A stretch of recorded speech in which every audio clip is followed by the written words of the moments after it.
ritmu pavēlnieks, gurnu iekustinātājs un cilvēks, kurš zina, kā iegriezt ballīti.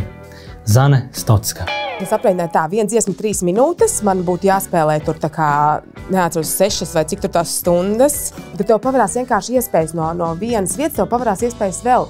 Un tā tas vienkārši aug, ka vienā brīdī saprot to, ka tas sāk kļūt par darbu, kad tas sāk kļūt par tādu pilnas slodzes darbu. DJs nedrīkst sēdēt. Ir kaut kādas, man liekas, profesijas pasaulē, kurā vienkārši ir kaut kas jāņem vērā. Bet tie viesi, kas atnāk, viņiem tas ir pirmo reizi. Viņi to bauda pirmo reizi. Viņiem nav jāzina, ka tu to dari 15. reizi. Viņiem ir jājūtās īpašiem. Es tā gribētāji saka, es saku, uzkrāso man tā, ka nevar redzēt, ka esmu raudājis. Viņa saka, tu raudi arī? Es saku, jā, es vakar tā bimbāju. Viņa saka, ārprāts vispār nekad nepateiks, ka tu kādreiz raudi. Skaidrs, jo es ierodos pasākumā ar pilnīgi, tā kā, es esmu vienkārši visjautrākā, vispozitīvākais cilvēks un esmu gatava darīt darbu un strādāt ar šiem cilvēkiem. Nav neviens pasākums nedrīkst nebūt svarīgs. Viss ir svarīgi. Ja man jau ir kurais pasākums, jau 3. nakts pēc kārtas, nevienam tas neinteresē. Nevienam tas nav arī jāzina. Es uzņēmos to darīt, tad es ierodos tā, it kā man tā būtu pirmā diena šajā nedēļā, kad esmu darbā un esmu gatava un enerģijas pilna. Mēs paņemam, savācam visus rezervītus un izdodam viņus, un pēc tam mēs atpūšamies. Čau, Zane. Sveiks, čau. Prieks būt šeit. Prieks, ka atnāci, jā. DJ Stocka, tavs skatuves vārds. Jā, tieši tā. Un tavs uzvārds. Patiesībā jā, jo nebija variantu citu tajā brīdī. Un es kaut kad arī vienreiz aizdomājos, kāds būtu tavs skatuves vārds, kā tu sev likt, ja te būtu garš un sarežģīts uzvārds.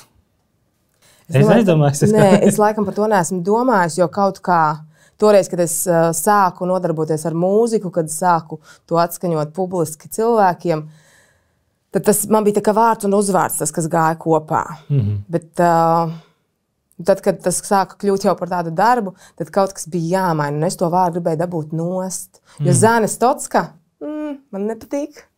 Jā, priekš DJ viņš nav forši, bet es jau tā, ka biju darījis to pietiekoši ilgi, tad atmest vēl to Stocka nost jau būtu pavisam muļķīgi, jo Latvijā mēs esam diezgan maz, un tik un tā joprojām cilvēki izmanto DJ Zane Stocka, un es tik ļoti vienmēr lūdzu, man ir visur tikai DJ Stocka, tā, bet kaut kā ieradumi saglabājušies ir. Tu ietver, jaunā tirgu, kas būtu tavs pseidonīms, es vispār domāju pilnīgi uz kaut kādu pusi. Jā, es esmu domājis par ārzemju tirgu.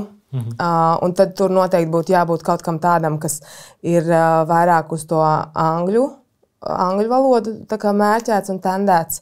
Un es esmu domājis kaut ko par savu dzimšanas gadu. Jā, 89. Negribēju skaļi teikt, bet jau par vēlu. Pīkstulīt, jā. Jā, cenzējam šo. Jā, kaut ko ap to es esmu domājis. Varbūt arī tā baigi primitīvi un vienkārši, bet es tā kaut kā uz tādu virzienu skatījos. Bet nekas konkrēts man nav, jo nav vēl tas darbs ārzemēs. Varbūt tāpēc, kaut gan droši vien jau jāsāk, tad būtu jau ar to DJ vārdu tā. Jo tad tur tev tad esmu no nulles īstenībā, kaut kur ārpus Latvijas robežām. Jā, bet šeit tomēr tas jau mazliet kā tāds zīmols varbūt pat, jā, noteikti brands jau, kā saka, zināms ir, un jā, tādā ziņā mēs ar kaut kāda kolēģiem pa jokam, kā saka, mēģinājām arī, tad tur domāt kaut kāds DJ vārds un tā, un tas, zin, kā apmēram pirmais, ko tu redzi, tā Ferrero, Raffaello, tā Ferrero, un kafijas saprāta, Ferrero macchiato. Bet rītīgi labi, bet labi skan, vai ne? Jā, tā arī var. Mēs te varam pārdot. Bet jā, lūk tā. Bet kā vispār sākās tavs ceļš DJ-jošanā, mūzikā un vispār tādā ballītes iegriešanā? Zini, kā godīgi sakot, es citreiz mēģinu attīt to bildi atpakaļ un tā kā atcerēties, kur tad bija tas sākums, jo man īstenībā, manuprāt, neviens līdz šim neuzdev šo jautājumu. Ja? Es vienkārši tā kā peldu un plūstu pa straumi, bet, kur tas sākās, ļoti daudz cilvēku nemaz īstenībā nezinu. Jūs esat, man liekas, pirmie, kas man tagad to jautā. Tajā laikā es strādāju teātrī, biju aktrise Teātra observatorijā.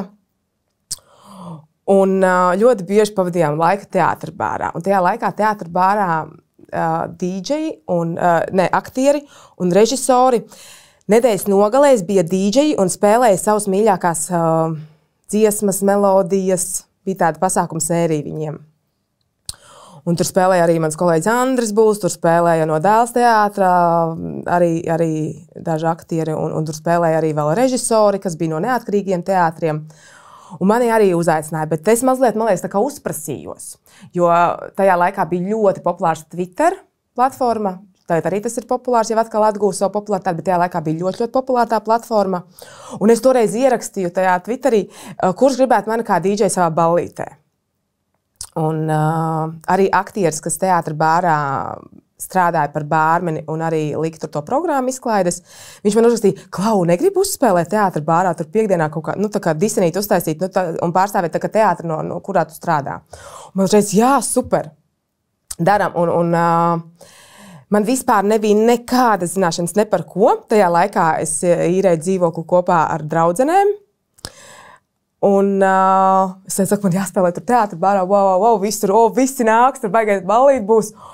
Un tagad tā, bet ko tad tur tagad es spēlēšu? Bet es jau tāda balta lapa esmu, jā, man vispār nav nekā, man ir kaut kādas mīļākās dziesmas, bet, tas nevar aizpildīt visu nakti. Un tad mēs ar draudzenēm sēdējām virtuvē un vienkārši katra sauc dziesmas, kas viņām patīk. Un es viņas mēģināju kaut kur internetā dabūt, tā kā kaut kur viņas iegūt, lai man viņas būtu tajā failā. DC++. Arī vēl viss kaut kur vien varēja tik spēt iedomāties vienkārši izmantojot internetu tajā laikā arī, tas ir 11 gadi atpakaļ, jā. Tas nav aizvakar vai pirms gada, jā. Līdz ar to tās iespējas bija, un arī bez zināšanām tās iespējas ir tādas, kādas tev viņas ir. Un vienkārši es aprēķināju tā, 1 dziesma 3 minūtes, man būtu jāspēlē tur tā kā, neatceros 6 vai cik tur tās stundas. Tātad es izreikinu uz to stundu skaitu, cik man vajag tās dziesmas, un tas ir daudz. Tātad mēs viņus tur vācam kopā. Un tajā laikā es pazinu Kasparu Bindemani, un viņš man toreiz teica, viņš man sauc par Stokingeru. Vai par Stokiju, man bija tāda iesauku kaut kur klīd par Rīgu. Viņš saka, Stokiju, tev to nevajag, beidz, un nē, taču. Es prasīju, kā, man teikt jāspēlē, kā es to varu izdarīt? Viņš saka, aizmirst, tev to nevajag. Es domāju, labi, nepalīdz, es pat tikšu galā. Un ceturto es dabūju kaut kādu DJ programmu, Zulu DJ viņa saucās. Un dabūju tās dziesmas, tā kā man tur ir tam vakaram, es esmu tā kā it kā gandrīz vai gatava, bet man ir tikai dators, un es vēl tajā laikā mācījos universitātē. Tas dators paredzēts vienkārši referātu rakstīšanai, ja ne jau kaut kādai tādai didžejošanai un tā, tur viss primitīvi, bet tā mūzika, tās dziesmas ir, programma kaut kāda ir. Es esmu gatava iet, un tur tik fortē teātra bārā, visu tur palīdzēt, tur visu izdomāju, kā tur saslēgt, un baigi forši viss tā kā salikās. Un tā ballīte bija vienkārši nereāli fantastiska. Tur bija pārpildīts teātra bārs, tur bija teātra kolēģi, tur bija mani draugi, mani paziņas. Tur bija tas mazais teātra bārs, tajā laikā viņiem vēl nebija tā izbūta tur tā iekštelpā. Tā mazā telpa bija vienkārši pārbāzta. Un tas DJs bija tieši, es nezinu, vai tu esi bijis vai kāds no skatītājiem ir bijis, bet tas teātra bārs tāds maz tāda kafejnīca tajā laikā bija, un tu ej pa tādām pat durvīm iekšā tādas trepītes, un tur tieši tev tas DJs uz tādu galdiņu tur ir, jā? Tur viss tāds. Tas bija tāds, it kā tusiņš savējiem, bet tur jau, protams, ieklīd arī no ielas kādi cilvēki. Un tā bija nenormāli kolosāla ballīte. Un es vēl toreiz dabūju ilgāk spēlēt, tur kaut kādas 2 stundas vai kas. Bet tā bija tāda vienkārši tāds nenormāli foršs pasākums. Un pēc tam man rakstīja tas teātra bāra menedžers, tā varētu teikt, viņš man saka, Klau, baigi labās atsauksmes, visiem normāli patīk. Negribu uzspēlēt tā, ka tur biežāk, tur reizi vai 2 reizes mēnesī.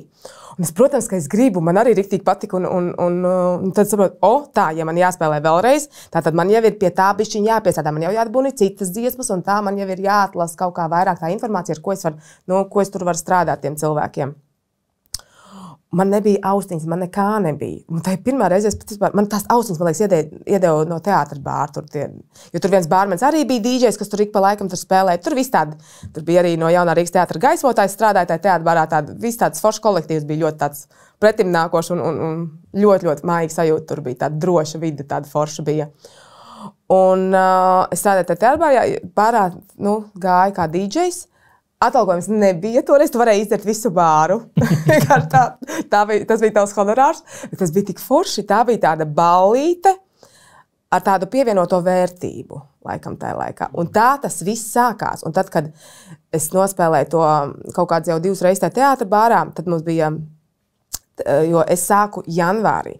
29. manuprāt, janvārī bija pirmā tā reize tajā teātra bārā, un pēc tam ir teātra dienas pavasarī, un mēs taisījām teātrī tādu tā kā uzvedumu, un tad tais teātra dienās tur kolektīvi izdomāja, es varētu tā kā būt tajā funkcijā, ka es spēlēju teātru izrāžu dziesmas, tā kā atskaņotiem skatītājiem. Tur bija tāds uzvedums nekā iestudēta izrāde, bet drīzāk tāda brīva performance kontaktā ar skatītāju, tādā brīvā formā tāds vakars, ko mēs tajā brīdī piedāvājām teātra dienu ietvaros.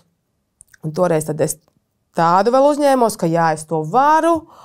Un tad manai kolēģei Agnesei Zeltiņai māsai bija apaļ jubileja, un viņa saka, Klau, vai tu vari manas māsas dzimšanas dienā spēlēt? Es saku, jā, es varu. Un tad es sapratu, ka man jau tās austiņas kaut kur jau vajag. Tad es sāku viņas īrēt. Es viņu sāku īrēt. Man bija zināms kaut kāds skaņotājs, kuram es zināju, ka viņam ir austiņas, ka es varētu man viņu paprasīt. Jo tas jau tā kā, tas nebija tā kā tās darbs, vienkārši kaut ko daru. Tā, tu esi tādā kaut kādā vidē, tu kaut ko dari, un tev nav tā apratūra īsti. Ja? Tad man tās austiņas satos vienreiz īrēt tās austiņas pa 5 lati tajā laikā. Viņš man saka, atnes vīni, es saku, es nezinu, kāds savu garšā labāk paprasa man naudu. Viņš saka, 5 lati. Tad. Pēc tam es gāju ar vienu veikalu, tādu lēto preču veikalu tas veikals bija tā kā ārzemju veikals. Un tur bija kaut kādas austiņas, kas maksāja arī kaut kādu 10 lates. Viņas nopirka, viņas vispār nekam nederēja. Bet man likās, ka viņas būs tik normālas, jo man bija 0 zināšanas tajā visā. Un skaidrs, ka viņas tur nekam nederēja. Es saprotu, ka man jāsāk jau domāt kaut kas bišķiņ tā kā profesionālāks, jā. Un tā. Un pēc tam es arī tajā Agnes Zeltiņas māsas dzimšanas dienā es ar viņu pirms tam tikos, tur runāju par mūziku, kaut ko viņa tur gribētu. Tur bija tāda forša ballīte, ko viņa organizēja. Un viņa saka, viņa gribētu, lai arī tā kā ir no viņas mīļākajām filmām fragmenti iet tur uz ekrāna tā. Tātad tā ir kaut kāda VJ funkcija vēl. Es saku, jā, es to varu, es visu varu. Tajā laikā es vienkārši nekam vispār neateicu, es varu visu. Tajā brīdī likās, ka tu vari visu. Un es visam piekritu, es visam teicu jā. Un to es arī uzņēmos izdarīt. Es to izdarīju, jo, ja es pasaku, es izdarīšu, es to izdarīju, bija ļoti arī forši, bija, manuprāt, arī priekš tā laika bija ļoti arī kvalitatīvi tas viss paveikts un tā. Un tad es savukārt tajā vietā, kur bija tā dzimšanas dienas ballīte, tur savukārt strādāja Jānis Daļevskas māsa, viņa bija tur menedžera, un viņa saka, klausies, meitene DJs vispār nekur nekad nav redzēts. Taisam jauno gadu, un tajā laikā Dinamo Rīga, viņai tur bija, no Jānis puses tur viss tādā, tādā tuvā saiknē. Un viņa rīkoja viņa ārpus Rīgas vienā viesnīcā jauno gadu, tā kā tur tām Dinamo Rīga hokijas kaut kādām dažām ģimenēm. Tā viņa saka, spēlējam tur ballīti. Es saku, labi, lai notiek. Un tā tas vienkārši sākās. Tā kā tev paverās iespējas vēl vairāk. Un savukārt teātris skaņotājs, Džeks, kas ilgus gadus strādāja teātrī, viņu paaicināja Rokafēnīcas īpašnieki ievilkt apskaņošanu Rokafēnīcā, kas ir Rīgā. Ja? Un toreiz viņš gāja strādāt tur, un tagad tie īpašnieki saka, klausies, viņiem vajag tur dīdžeju. Tā bija kaut kāda ziema augsta. Viņi saka, viņiem vajag dīdžeju. Vai nav kāds pazīstams Rīgā? Šis ir tā kā īsti nezinu, viņš zina tikai mani, kas kaut kāda vana bija dīdžejs. Viņš man zina, saka, un es vēl tajā laikā. Bet kā bija? Jo tagad man sāk mazliet putroties. Jo es atceros, ka es mācījos, laikam bija tā, ka es to universitāti pabeidzu un es sāku mācīties kultūras akadēmijā, teātra kursā. Un tad bija tas teātris, tur viss, jo tā dīdžēšana jau bija tādiem, ne jau tur katru nogali kā tagad, bet tādām pauzēm bišķiņ kaut kur tur pasauc. Viņš man teica, klausies, Rīgā verās jauna vietvaļā, viņiem vajag dīdžeju šodien. Tā skola, tajā kultūras akadēmijā, viņi tur līdz 8-9 vakarā. Un katru dienu arī sestdienā. Es saku, es nezinu, bet labi, es varu. Tur viņš saka, kādām dažām stundām. Es atceros to pirmo disentu teātra bāra, Rokafēnīcā. Es spēlēju īpašniekam, vienam no īpašniekiem un vienam bārmenim. Pagrabā, kur tagad ir karaoke bārs, tā bija augsta ziema, nebija vispār cilvēki, bet tad jau man bija kaut kas bišķiņ vairāk, man bija tāda skaņas karte, lai tad tu varētu tās dziesmas bišķi labāk tur samiksēt, man nebija tur nekāda pults, ja, es tur zināju elementāri, kā es varu tur saslēgties, ja, man bija kaut kāds tāds minimāls iestrādes, ka es jau varu kaut kur ierasties, bet arī šodien jau tas vairs nebūtu nevienam nopietni, ja. Un tie bija tādi jau tādi pirmie honorāri.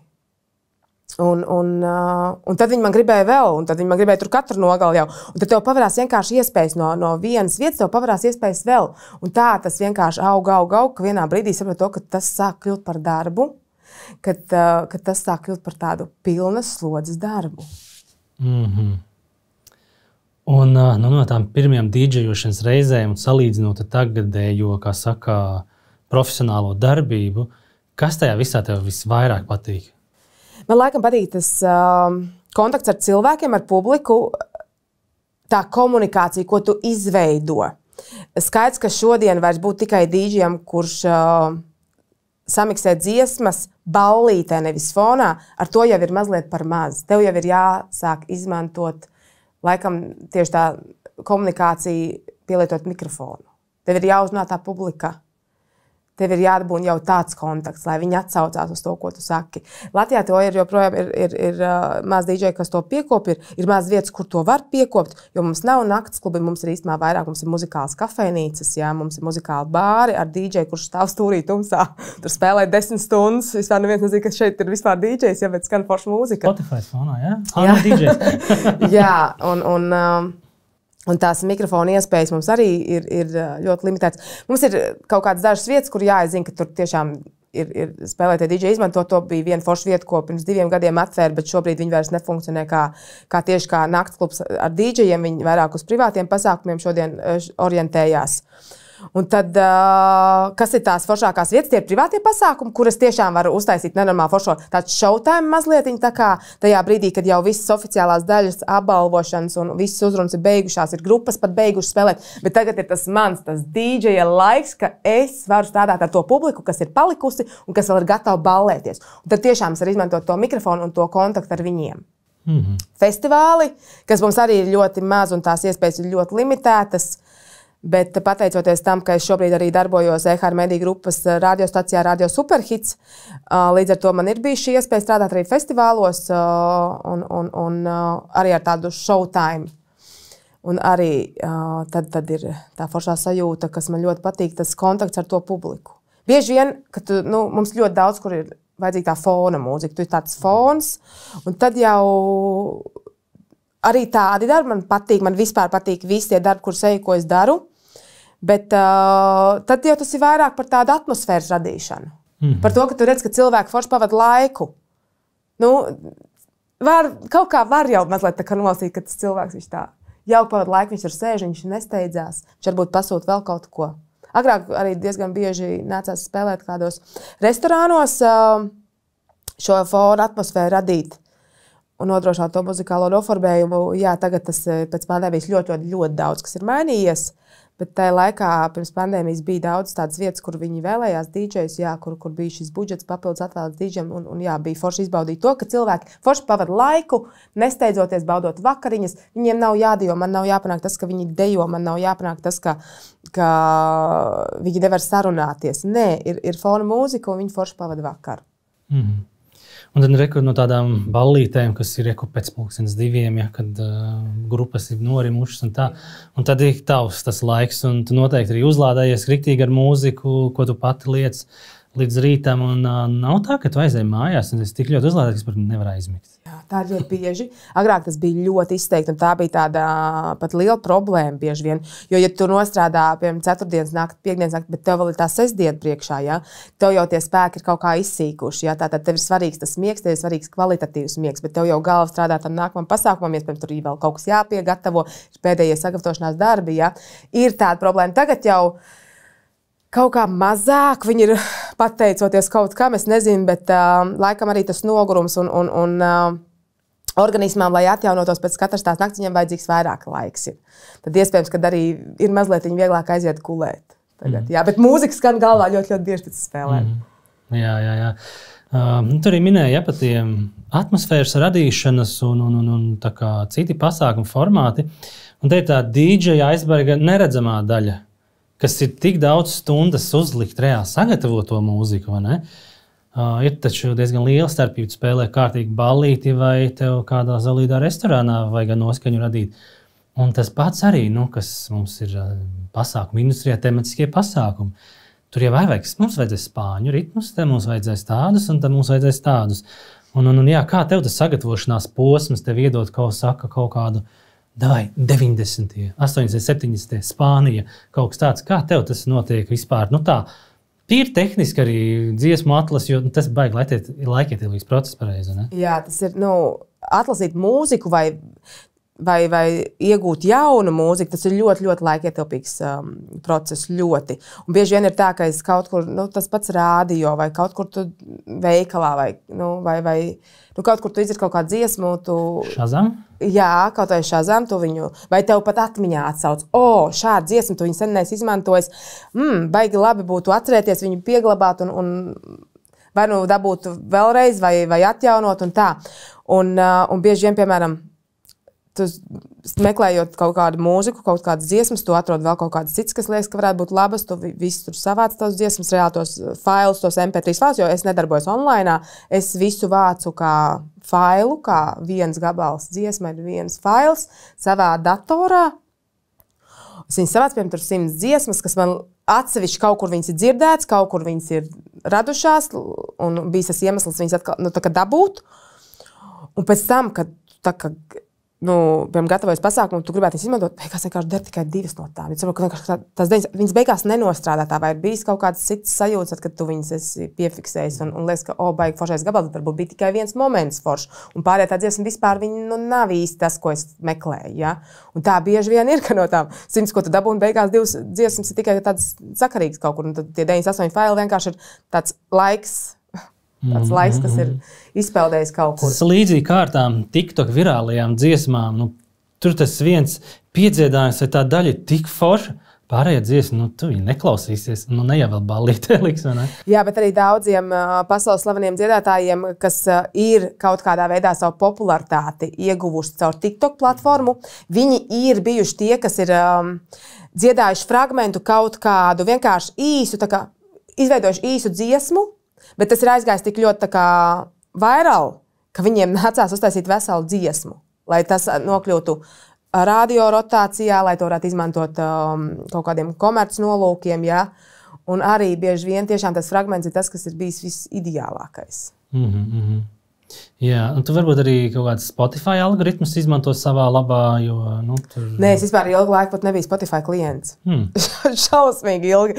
Un tad man radio bosiši teica, klausies, tur Spotify ir nenormāli foršs feature, ka tu vari redzēt tam māksliniekam, kas tev patīk. Viņu tur koncertūras datums, tur viss kaut ko vienkārši, tas viņa profils ietver ļoti daudz informācijas, ne tikai par mūziku, bet arī, kur viņš tur uzstāsies un tā. Es saku, es nezinu, man nav Spotify. Viņš saka, kā tev nav? Es saku, man nav, tiešām es neizmantoju.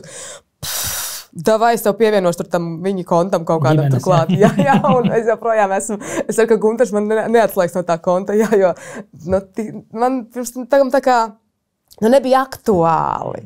Nebija tā vajadzība. Tagad skaidrs, kad tas ir tāds karstais punkts, kad pasākumā kāds grib šeit un tagad pasūtīt to dziesmu. Man nav visas pasaules dziesmas, man nav jāzina visas pasaules dziesmas, tas ir tikai normāli. Katru dienu iznāk 100 jaunu dziesmu.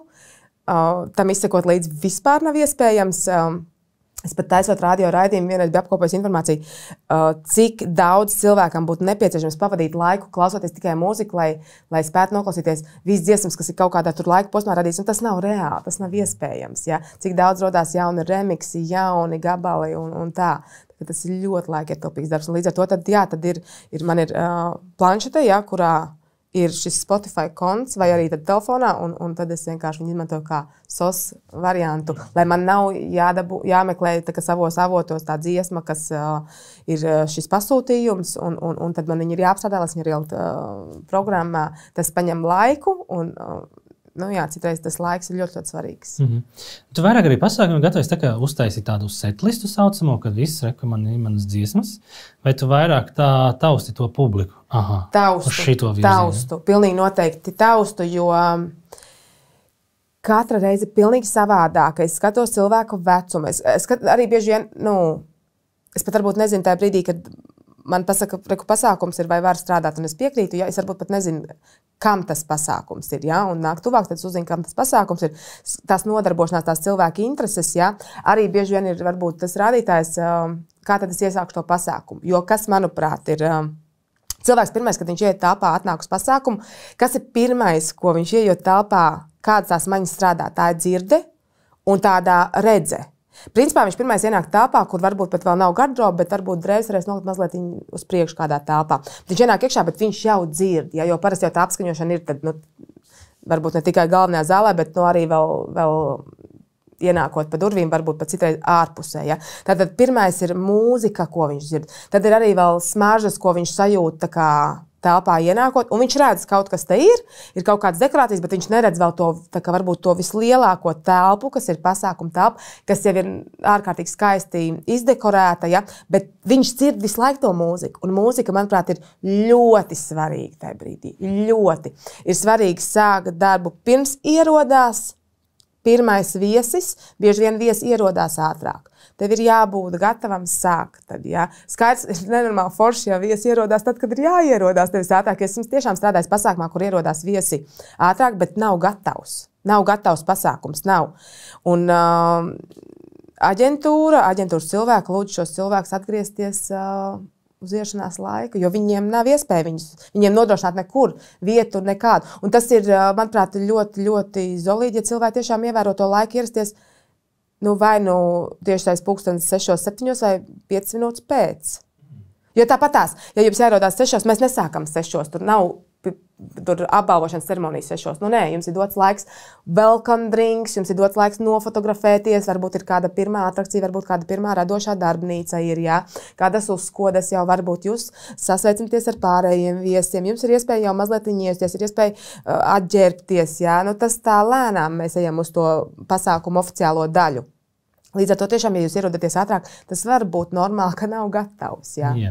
Mums atkal tas, kā saka, nerakstītais likums, ka mēs vienmēr stundu pirms. Gatavība, jā, tas, protams, ir normāli, jā, skaidrs, es arī. Vienmēr kāds ik uz pusotru stundu atbrauc ātrāk, tas ir pilnīgi normāli, jā. Bet... Jā. Jā, ja ir kāds loungiņš, tad ir, ja telpa ļauj, tad ir baigi forši. Nē, skaidrs, gatavība ir. Mēs, piemēram, es arī, ja mana komanda nodrošina apskaņošanu, ja man ir jāparūpējas par to, tad arī mana gatavība ir ātrāk, mana gatavība ir stundu ātrāk, jā. Bet gadās, kad ēdinātāji vēl pat nav varbūt atbraukuši un salikuši uzkodas. Ja, visādi gadās. Šķīvis, tur jau nav iesaistīts tikai mani jau redz uz tās skatus, bet aiz manis ir cik skaņotāji, cik tehniskie cilvēki, kas nodrošina visu kaut ko. Varbūt vēl nav pat monitors man pieslēgts, ja? Vai varbūt viņi man vēl nav vārdu izvilkuši. Ir jau ļoti, ļoti daudz cilvēku iesaistītie pasākumos. Ja? Ir liela pasākuma, kur vispār ir ārkārtīgi daudz cilvēku. Ja tā redzamā daļa ir ļoti maza no tā, kas notiek backstage'ā. Kā ir spēlē pilnas dziesmas? Jā, man ir bijis pasākumā, kurus mēģinu uztaisīt intensīvāk to visu to pasākumu un teiksim, ātrāk māja tās dziesmas. Un man saka, nē, mums vajag foršā tā, mums vajag viņi var dziedāt līdzi un tā, jā. Ja baigi jāskatās, kāda tā situācija ir. Skaidrs, ja man tas laiks strādāt ir īsāks, ja man ir stunda vai pusotra, tad man ir pēc iespējas es nevaru laist tur 5 minūtes dziesmu. Tad jau tā. Ļoti jāskatās no situācijas atkarīgs, bet atbildot šo jautājumu, kā tā gatavošanās tiem pasākumiem, es strādāju to publiku tajā brīdī, kas notiek. Skaidrs, man ir kaut kāds plāns, kas notiks sākumā. Man ir, ja nav tematika, ja nav konkrētas iestrādes vai norādes, kas man ir jāsagatavo, tad man pilnībā uzticās un paļaujās uz mani, paļaujās uz to, ko es daru. Un es kaut kā, zinot, es jau saņemu to scenāriju, es jau apmēram saprotu, kas notiek, vai šis ir līgo pasākums, vai šis ir Ziemassvētku pasākums, vai šis ir pasākums par godu uzņēmuma jubilejai. Vai šis ir kaut kāds darbinieku kārtējais pasākums, varbūt mēs jau esam strādājuši. Ja?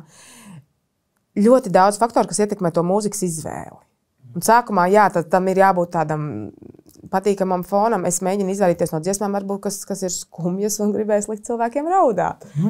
Jā. Tas ir atsevišķi veselas stāvokli 7 no rīta. Tas vairs nav tad uz mani, es esmu beigusi darbu. Bet, redziet, strādāju gan bārā, gan, ja tas ir klubs kaut kur dabūnams, tad arī klubs, gan privātos pasākumos, lielākos, mazākos, gan arī, teiksim, tā fona mūzikas ir restorānā, bet arī strādāju dažādos sporta pasākumos, kur savukārt tad pavisam kaut kas atšķirās. Tur laikam baigi tas pūles, kā saka, jāuzlādē, vai ne? Ir kaut ko tādos sportā.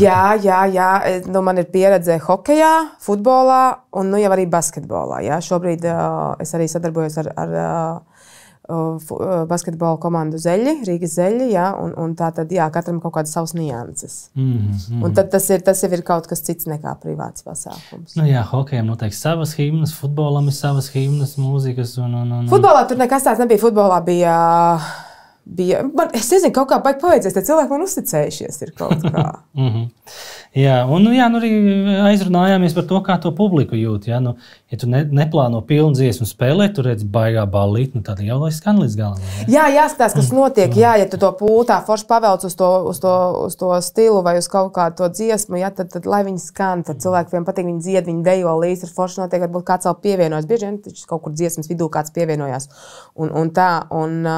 Jā, es skatos vecums, un principā es skenēju to publiku, jau skatos, kas notiek jau sākumā, ko viņi dara, kā viņi bauda to vakaru. Ja? Jo man līdz tām dejām ir tā kā laiks vēl, kamēr mēs nonākam. Skatos, tiešām to vidējais vecums ir nosīts. Ir tās dziesmas, kas strādā visa vecuma publikai.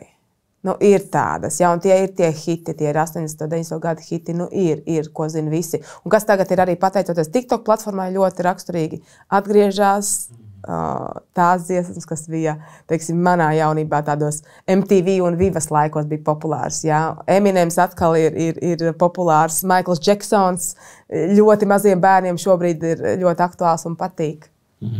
Bet no organizatoriem, kas tā galvenā informācija, lai tu labāk sagatavoties? Demogrāfiskais, ja tur vecums, nozares.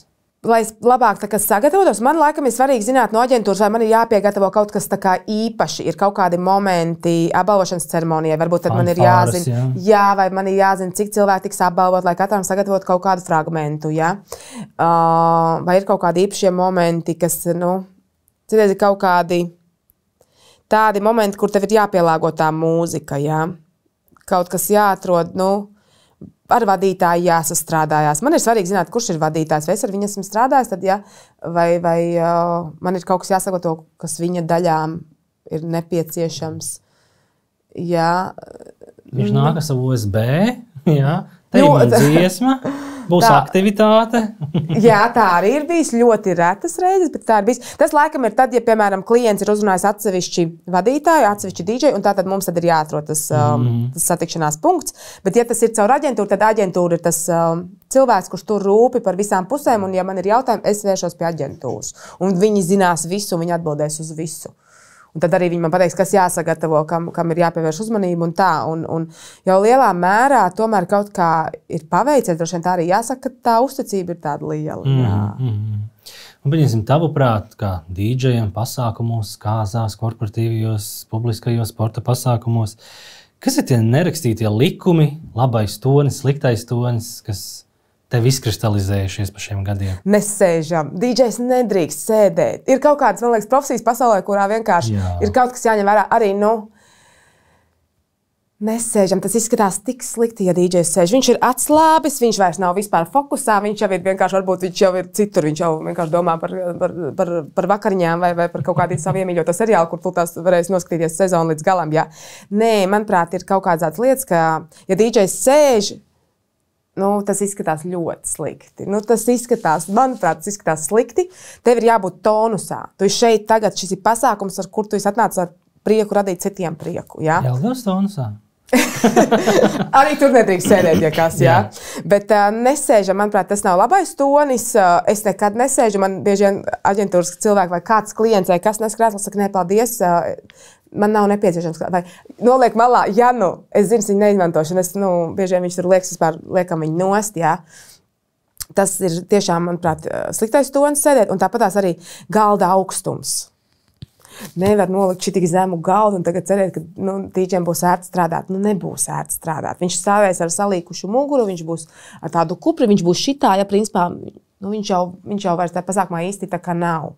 Normāls galda augstums. Mums ir vienkārši, man liekas, DJ Latvijā, mēs esam tādi, mēs neko neprasām, mums nevajag, mums tur nav nekāds tur raiders ar dzērieniem, ja, vai kaut ko tur ļoti īpaši izteikti, ja. Mums ir minimāls prasības. Mums vajag tā, lai mēs varam pieslēgt savu pulti, jo mums vēl jāiet savu aparatūru. Mums vajag tā, lai mēs varam pieslēgt savu aparatūru. Tātad galdu, manuprāt, tas ir ļoti vienkārši parūpēties par to, lai man būtu darba virsma pietiekoša, lai man ir vietas manai tehnikai un lai augstums galdam būtu pietiekoši. Tas joprojām ļoti klibo. Es strādāju 11 gadus šajā sfērā, tas ir klupšanas akmens 90% gadījumu.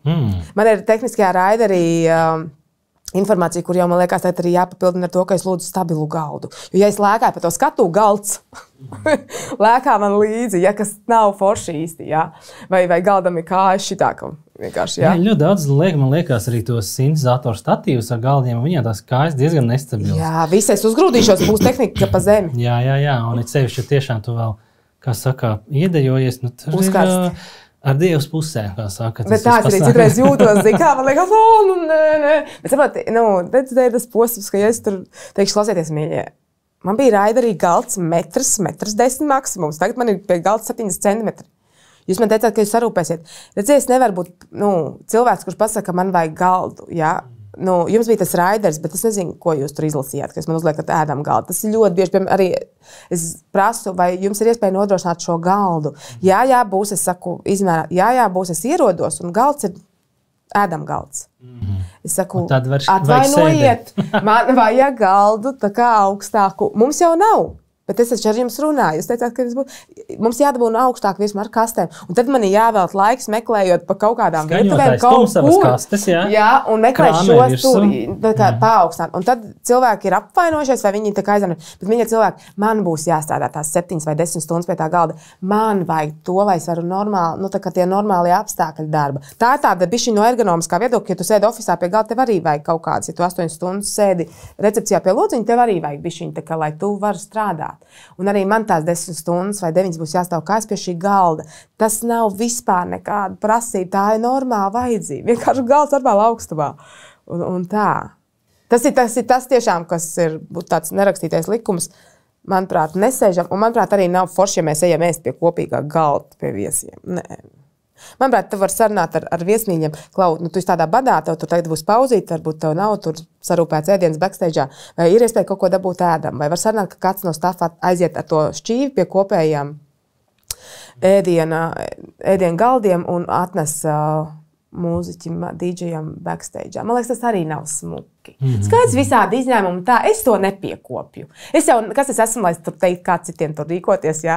Es vienkārši zinu no savas, vienkārši man tas liekas, es jūtos neērti, ja man ir jāiet pie kopīgā galda. Manuprāt, es esmu varbūt 2 reizes, ka tiešām man tur klients saka, nē, droši, ka tur nav šie viesmīļi, bet ka tur vienkārši ir atvests ēdiens, ir atstāts, un pēc tam viņi atbrauks savāks trauks, respektīvi. Tāda ir pasākums. Biežāk tad, kad ir kāds, kā saka, organizātora neesamība. Jā, varbūt arī, ka nav kāds cilvēks, kas tur rokas puls par visu pasākumu. Jā, kad ir vienkārši klients, un klientam ir no uzņēmuma, tur cilvēki varbūt 2 vai 1, pie kur tu vari vērsties kaut kādiem jautājumiem, ja? un tādi, jā, bet bieži vien tad es izvēlos varbūt tiešām neēst šīs stundas, jā, jo, man liekas, ir kaut kāds reizes vienkārši, ka tur, tev nav jāiet tā galda, tā. Tu pirms tam sarunā, jā, ar skaits ar lielākiem pasākumiem, kur ir aģentūras iesaistīts, tur vienmēr ir ēdienas, tomēr backstage'ā nodrošināts un tā. Ja ar kaut kādiem retiem izņēmumiem, varbūt kafijas automāts nav tur backstage'ā un kafija jādabūna caur viesmīļiem, ja pateicoties viņiem, tad tu vari tikt pie kafijas krūzes. Bet, jā, tā sēdēt, es nesēžu, tas ir tas mans nerakstītais likums, ja, ko es nedaru. Tās ir 10 stundas, es esmu arī strādājis 15 stundas, jā. Bet tā ir tā darba specifika un varbūt tā ir tā garoziņa. Tu uz to paraksties, tu zini, ja, tu vari nedarīt to darbu, ja tu negribi. Ja tu nevari nedarīt, nepiekrīt, būs tavā vietā, kas izdarīs. Tā, bet, sēdēt, man liekas, nav forši, jā, un, manuprāt, tev ir jāierodās, tāds nerakstītais likums, tu ierodies dot cilvēkiem prieku. Lai kas tev būtu noticis tā kā, vai kas tev būtu sabojājis dienu, vai ko tu nevari tālāk to iet sabojāt kādam. Tev ir jāatstāj tas viss aizmugurē kaut kur, viss kaut kāds reņķi.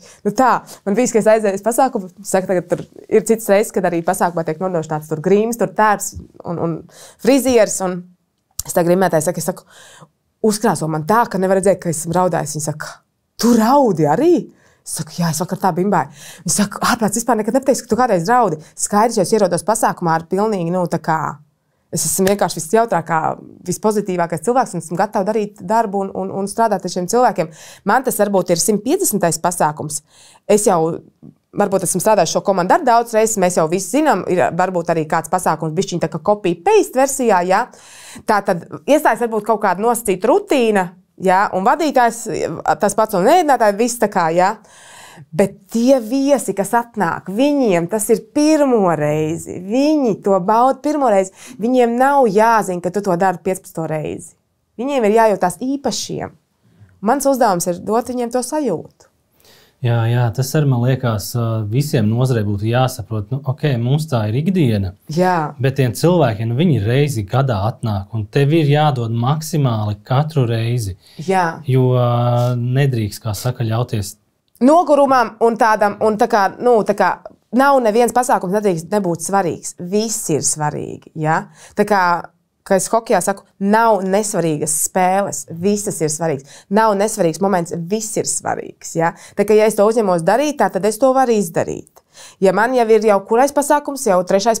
nakts pēc kārtas, nevienam tas neinteresē. Nevienam tas nav arī jāzina. Es uzņēmos to darīt, tad es ierodos tā, it kā man tā būtu pirmā diena šajā nedēļā, kad esmu darbā, un esmu gatava un enerģijas pilna. Mēs paņemam, savācam visu rezervītus un izdodam viņus, un pēc tam mēs atpūšamies. Jo cilvēki grib baudīt, viņiem nav svarīgi, ka tev vakar bija spēle un tev tur kāds sabojāja garstāvokli vai ko. Tā nav viņa problēma. Jā, tieši tā viņiem nevienam tas no viesiem nav jāzina, arī klientam nav tas jāzina. Es nevaru ierasties pie klienta un teikt, es bišķi pasēdēšu, es spēju nogurusī. Tu stāvties kājās atkal, tu iztērē vēl bišķiņu, bet tāds mans uzskats. Un arī, es ko tā kā daru, kas arī būtu tas nerakstītais likums, varbūt 2 dziesmas nesamiksēsies, tad, ja es nebūšu pie pults. Nebūs nekāds autopilots, aizmirstiet. Es tās dziesmas pats samiksēšu. Un ir saucamās tolets dziesmas, pie bārā, ko mēs izmantojam, garā dziesma, kad tu vari aiziet uz tolet vai kur. Es neatstāju pulti, tagad tur skan, jo nav pēkšņi cilvēki, vai ir 5, vēlāk būs vairāk, un es tagad sēžu pie bāra un runāju bārmeni. Nē, mīļie cilvēki, tā nevar. Tāpēc, ka tie cilvēki 5 nav vainīgi, ka viņi atnākuši tikai 5 un nav atnākuši pārējie cilvēki. Es ar viņiem strādāju tā, it kā būtu pilna zāle. Jā, varbūt es pietaupu kaut kādus tur tādus lielākos hitus, labākās tur dziesmas, jo iespējams tiešām vēlāk atnāks vēl vairāk cilvēku, bet es ar šo publiku strādāju, lai cik cilvēku tur būtu. Viņi nav vainīgi, ka viņi tagad ir atnākuši pirmie un vēl nav ieradušies cilvēki. Un es nevaru atstāt tur kaut kas skan tur autopiltā un es pat aiziešu, atpūtīšos, jo man te līdz 4-5 jāstrādā. Nē, es to nedaru. Varbūt es esmu tāda pārāk prasīga, bet man liekas tikai normāli, ja tu dari to savu darbu, ja tu stāv tā tavu tehniku, ja tas ir vakars ar tavu vārdu, tad tu to dari to darbu. Gribās ēst, gribās visu kaut ko, citreiz. Bet katram darbam ir savu plus un mīnus, un DJ darbs nav izņēmums. Un kā ir ar viena dziesma 2 reizes vienā vakarā? Es to nepiekopju. Man nepat, tā kā... Man liekas, tad nav jānotiek. Ir skaidrs kaut kāda privāta pasākuma, kur tu nevari izvairīties, jo tāpēc, ka tur tie cilvēki grib to dziesmu. Tad, lai notiek, viņi grib, tas ir viņu pasākums, viņi man ir noalgojuši pasākumam, viņi grib, lai viņiem tiek tā viena dziesma 2 reizes. Viņi tāpat tās priecāsies, viņiem patiks un tā. Tādos privātos pasākumos ļoti, ļoti reti, gan tas ir ļoti reti, jo tā dziesma prasīšana, ja viņi vispār notiek, ja viņai ir iespēja notikt, tad tā notiek tiešām tajā laikā, kad jau visas grupas ir beigušās, kad ir tas mans laiks. Es vairs neaizpildu tādas pauzes starp grupām, nesastrādājos ar vadītāju, bet tad jau tas mans showtime, kurā tad, ja viņi grib, lai viņiem tiek tā dziesma 2 reizes, man nav baigās pretenzijas. Es viņiem pasaku, ka tā dziesma jau bija. Viņi saka, tad ok, bet viņi saka, varbūt citreiz, lūdzu, labi, lai notiek. Bet bārā es to negribu piekopt, tāpēc, ka ir cilvēki, kas tomēr pavada visu vakaru tajā bārā, tātad kāpēc DJs spēlē viena dziesma 2 reizes? Varbūt cilvēki neatcerās. Es esmu runājis arī ar vienu tādu, varētu teikt, cilvēku, kurš ir DJs daudz gadus atpakaļ, viens no tādiem DJiem, kas sāka Latvijā tādām lietām nodarboties. Un tieši par šo dziesmu atkārtošanu viņš saka, kā agrāk bija tā, ka Rīgā tie cilvēki, viņi pa bariem mainīja tās vietas. Pirmajās 2 stundās viņš izspēlē kaut kādas, pēc tam viņš varēja viņas atkārtot, un viņš pat atkārtoja citas dziesmas 3-4 reizes naktī. Jo tie cilvēki bija nomainījušies. Bet tu nekad nevari zināt. Un šodien ir tik daudz nenormāli foršas dziesmas, tik daudz mūzikas, ko var izmantot ballītē, kas labi strādā. Mēs varam varbūt iztikt bez tās dziesmu atkārtošanas. Tie tādi ļoti reti izņēmumi. Es labprāt, ja es varu izvēlēties, es no tā izvairos. Un man liekas, tas ir tāds normāls gājiens. Tā. Jā. Kas vēl no tādiem nerakstītajiem likumiem varētu būt DJ darbā? Varbūt īsti arī tā vairāk nekas tā kā nav. Ziniet, kā ir, piemēram, Ja es strādāju, man nav laiks īsti sarunāties. Būsim godīgi. Es esmu tajā savā procesā iekšā, ja? Es varu mazliet aprunāties, bet man nav laiks garām sarunām. Ja jūs man stāvat 20 minūtes, 30, gribat man pļāpāt, es esmu ārā jau no tā procesa. Ir vietas, kur tas izskatās ļoti slikti, jā. Mums jau nav tādi tā kā ārzemēs kaut kur pasaulē, kur tie DJ būtu saucamie, kur nāk publika, tur viņiem ir savs VIP zonas norobežojums, kur viņi var tusēt pie DJ, bet viņi tur nenāk pļāpāt ar tevi, viņi vienkārši bauda to atmosfēru, viņi ļauj tev strādāt, viņi fočē tev filmē, bet viņi nepļāpā ar tevi. Bieži vien nāk cilvēki kaut ko pļāpāt, nāk arī pazīstamie pļāpāt, atstāj savus glāzes uz manu galdu. Mīļie cilvēki, man nav, es esmu viesmīlis, jūs izdarāt, atstājat un aiziet. Man pat brīžiem liekas, es kā lai es jums pasaku, es saku, tikai neaizmirst glāzi. Apgāzt, kas tik vēl nav. Protams, skaidrs, es sargāju to tehniku, tā ir mana tā tīrīšana vai tā sabojāšana, pēc tam dārgi maksā. Un man ir ielieti šampanieši, viskija kols un viss kaut kas, un pēc tam kas tīra es, kas maksāja es, par to, jo tie cilvēki, kas tur ir salējuši to, viņiem jau tur tas vairs nav tik svarīgi, ko viņi tur salējuši, Tā skaidrs, es to tehnikas lauku vaktēju, jo tā summa, kas tā ir datorā iekšā tie fēli, tā nav novērtējuma naudas izteiksmē. Tas ir gados krāt. Mākonī neesi kaut kur ielikusi? Nē, man ir cietie diskā, bet saprot, vienkārši katru dienu tu kaut ko citu, tu tā kā katru reizi tu vienkārši to kaut kas pienāk klāt kaut kāds, bet tas ir, tad man vajag nedēļā 10 dienas, nevis 7. lai ar visu tā kā operētu. Tas kopija jāuztaisa. Sakopēts jau viss kaut kas ir, bet vieglāk taču ir pasargāt no tā brīdī. Vieglāk taču neatļaut to dzērienu atstāt uz tā galda. Ir jau vietas skaidrs, kur tev pie tā DJ netiek klāt privātos pasākumos arī, taču bieži vien tu esi uz skatuves kaut kur, ja tev netiek klāt bārā, bieži vien tur, ja tev nav nožogums kaut kāds tur dejojot atstāja. Es lūdzu tomēr neatstāt. Es negribu pēc tam, lai šī ballīte apstājās vai pēc tam man apstājās darbi, jo man tagad nav vairs tā biblioteka pieejama vai. Tas ir ļoti ietilpīgs laiks. Tā kā to nevar tā atjaunot vienā dienā. Arī tad, ja man būs kopija. Bet tas nav iespējams. Tās playlists, viss, kas ir salikts, tas ir gadiem krāts, tie ir 11 gadi. Saprotam, tas ir tieši tā, ka tam nav naudas izteiksmes vērtība. Man vienreiz viena sieviete jautāja, vai tad tev nav apdrošināts? Ko es apdrošināšu kaut kādas tur 1000 mūzikas fēles, kurus, kā? Un pēc tam, ko es darīšu ar to naudu, kad, ja kaut kas, man jau vajag materiālu, ar ko strādāt. Man jau nepietiks, ja man apdrošināšanas kompānijas maksās 500 eiro par aplietu datoru un sadedzinātu. Man jau vajag ar ko strādāt. Failu tur ir daudz. Tur ir ļoti daudz failu, un tur ir tiešām, tur ir tādas dažas vienkārši pērles, kuras, es nezinu pat, kuras viņas kaut kad esmu dabūjis. Es esmu strādājot SVH laikā, no SVH laikam es neko nevarēju dabūt. No EHR mediju grupas es kaut ko esmu dabūjis kādreiz. Tā ir ļoti vērta biblioteka manā datorā. Manuprāt, priekš manis tā ir ļoti vērtīga, un tas ir mans darba instruments, Tas ir tā kā zaudēt balsi dziedātājiem, ja viss tev apstājās. Bet ar tik lielu, kā saka, kartoteiku DJ jūs mēdz piemeklēt, varbūt arī tā izvēles paralīze. Tik daudz dziesmas, kuru lai liek? Būtu mazāk, būtu vieglāk.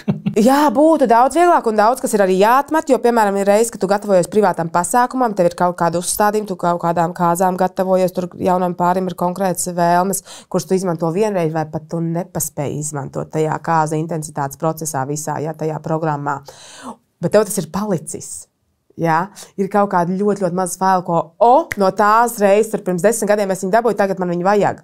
Bet ir ļoti daudz, kas būtu jādzēš ārā, lai ir vieta jau citam kaut kam. Bet tas atkal prasa ļoti daudz laiku. Un pateicoties darbam, man tomēr tam laiks nav bijis, lai es to attīrītu un tā varbūt tās kaut kā veiksmīgāk saliktu, kaut kā sastruktūrētu. Bet skaidrs tur vajadzētu kaut kādu savu veidu kārtību ieviest. Un, kā saka, tavas pieredzes cietajā diskā, kuriozi atgadījumi. Ko tu tagad gribi piesaukt?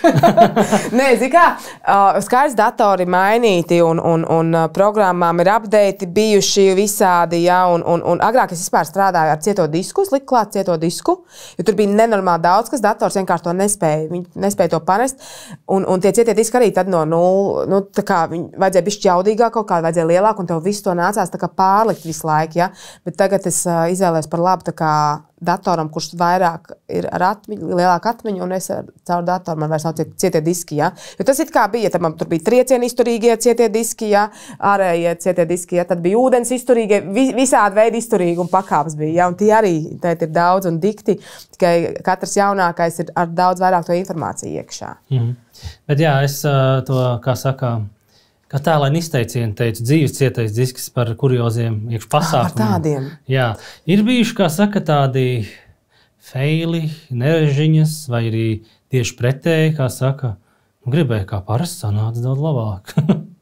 Zini kā, droši vien, ka bija daudz, kad tikko kā arī atcerējos vienu atgadījumu. Ir šis reizes, ka cilvēki grib, lai DJs arī vada pasākumu. Jā, citreiz tas ir tāda iemesla dēļ, kad ir budžets kaut kāds paredzēts pasākumam, tad viņi domā, ka varbūt DJs arī varētu darīt to vadīšanas daļu. Un tad viņi saka, nekas nebūs jādara, bet vai tu vari novadīt un nospēlēt, ja? Pirms pandēmijas es to arī darīju.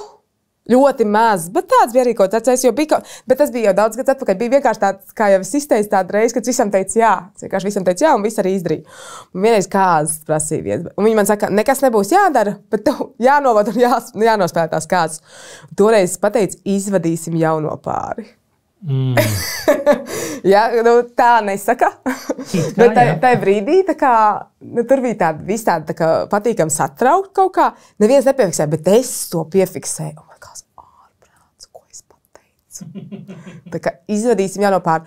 Nu, tas to izmantot pilnīgi citā kontekstā, kad atvadās, jā, kad ir pilnīgi cits process, nevis kāds, bet ir daudz skumjāks process, jā. Un es to pateicu par jauno pāri, bet es pat nezinu, vai tas jaunais pāris var to pateikt. Gan jau, ka nē, nu taču viss tur bija, bet es jau tad to sapratu, jā. Tajā brīdī mēs jau redzam savus kļūdas, cilvēki jau citreiz no malas nezin, kā jābūt, jā. Mēs jau kritizējam sevi.